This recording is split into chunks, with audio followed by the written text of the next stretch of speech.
Cristiano Ronaldo has made a solid start to his Italian Serie A career, finding the back of the net 12 times in his first 18 outings since joining Juventus from Real Madrid during the summer. The Portuguese's importance to Massimiliano Allegri's squad was made all the more obvious on Wednesday as Juventus found themselves a man and 2-1 down away at Atalanta, with Ronaldo not in the starting lineup for the first time this season. But he came off the bench to preserve his new club's unbeaten record with a late equalizer.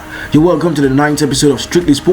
John Muir is my name, and I am the hard tackling and the super dynamic midfield maestro, a combination of Makelele and Xavi, N'Golo Kante and Pele, where intensity and tenacity meet craftiness and guile. I apologize for the long absence, and I promise that you will enjoy this episode. I'll be your pilot as usual, and the talking point in this episode is the man who has ruled the footballing world for the last decade alongside Lionel Messi. His name is Cristiano Ronaldo. How well has he adapted to life in the Italian Serie A? Join me as I take you into the world of former overseas world football superstars and try to use their performances as a yardstick for Cristiano's performance so far in the Italian Serie A.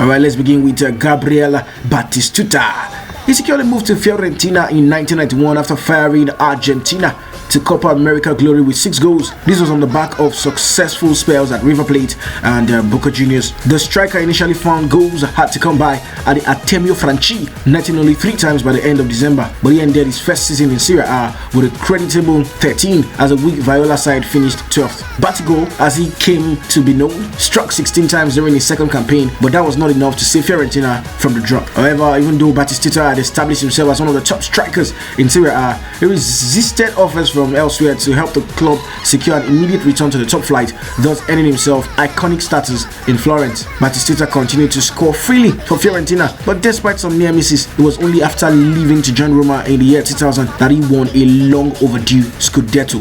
Now let's move on to Gullit, the Dutchman. AC Milan broke the transfer fee world record in 1987, by signing Gullit from PSV for approximately £6 million.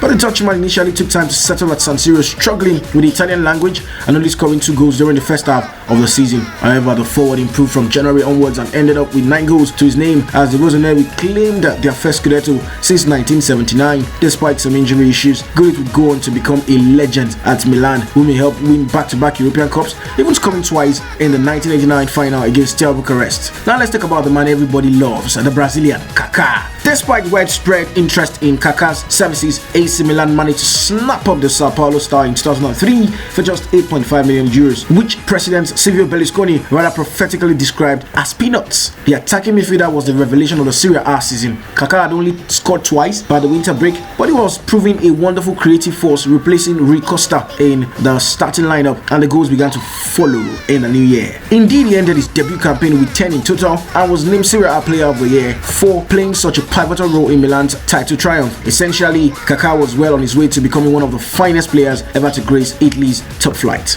And yes, let's talk about Maradona. Even Ronaldo's decision to join Juve was a surprise. Diego Maradona's move to Napoli rocked the footballing world to its very core. The Partenope had never won the Scudetto, yet managed to sign the Argentine for a world record fee from Barcelona in 1984. Maradona was greeted as a messiah in Naples and certainly achieved godlike status by leading Napoli to 2 Serie A title triumphs during his 6-year stay at the São Paulo. He did take time to prove his worth, netting only 3 times before the turn of the year, but that was hardly surprising given he joined a team coming off the back of a 12th place finish. However, he soon made his genius felt and ended his first campaign in Italy with 14 goals, which saw him rank 3rd in the race for the Capocannoniere, just 4 behind Victor Michel Platini. And now talking about Platini, yes, Juventus took advantage of the expiration of Michel Platini's contract with Saint Etienne to sign one of the stars of the 1982 World Cup for a nominal fee in the region of 129,000 euros. Even at the time, it was a steal. As Juve president Gianni Agnelli famously put it, "We've paid for a slice of bread, an idiom for pittance in Italian, and they've given us for grass." He wasn't wrong either. Platini started slowly in Turin, only striking 4 times by Christmas. However, the France number 10 finished with 16 goals to take the first of 3 consecutive Capocannoniere awards and 3 consecutive Ballons d'Or.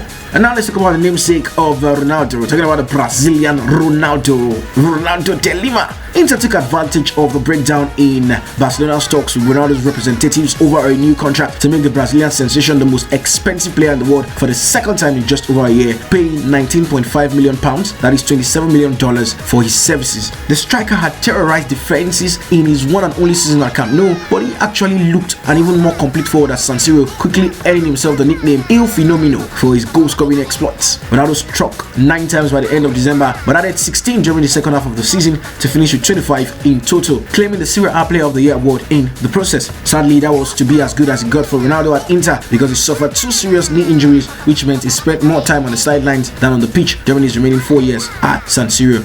And then at the Ukrainian Andriy Shevchenko. The big question hanging over Andriy Shevchenko after his move to AC Milan in 1999 was whether he could replicate his impressive goal-scoring feats at Dynamo Kiev. The Ukrainian posted an immediate response, netting 7 times in his first 7 Serie A appearances as he went about reaching the winter break with 10 goals to his name. The striker proved even more prolific in the second half of the season as he finished with 24 goals to not only win the Scudetto for the Rossoneri but also claim the Capocannoniere award in his first year at San Siro. Shevchenko went on to become the second most prolific player in Milan's history and is still remembered as a club legend despite leaving for Chelsea in 2006, only to then return for an unsuccessful loan spell 2 years later.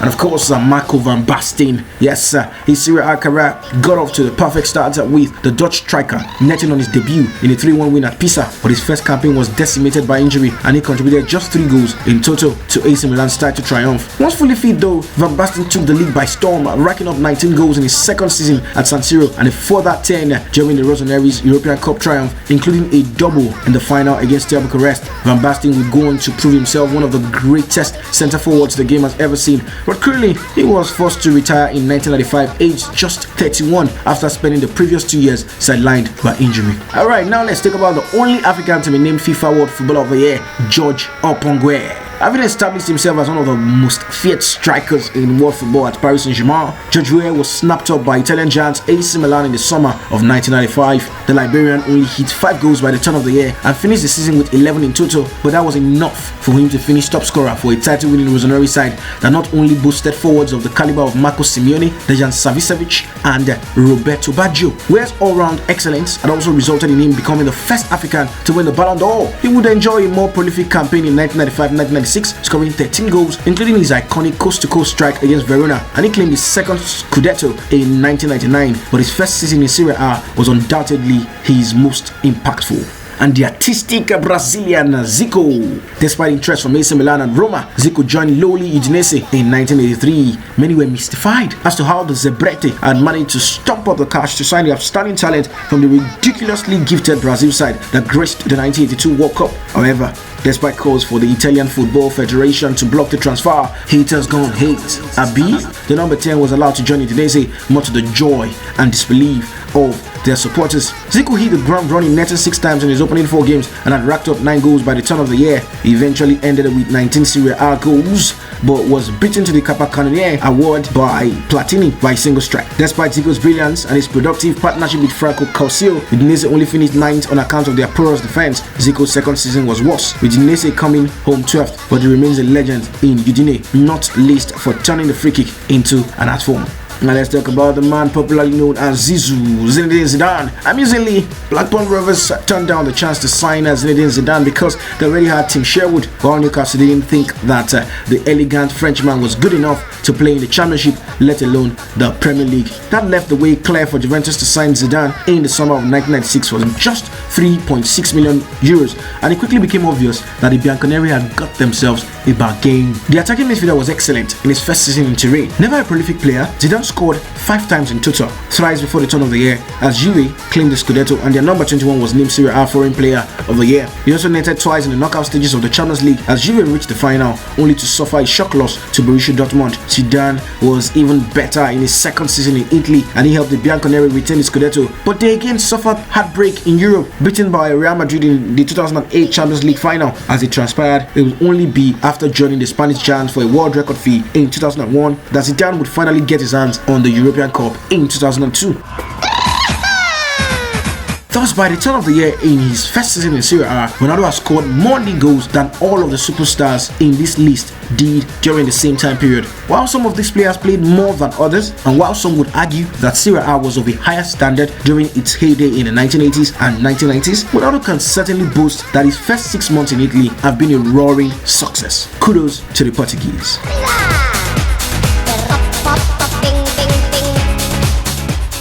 This is Strictly Sports with John Binho.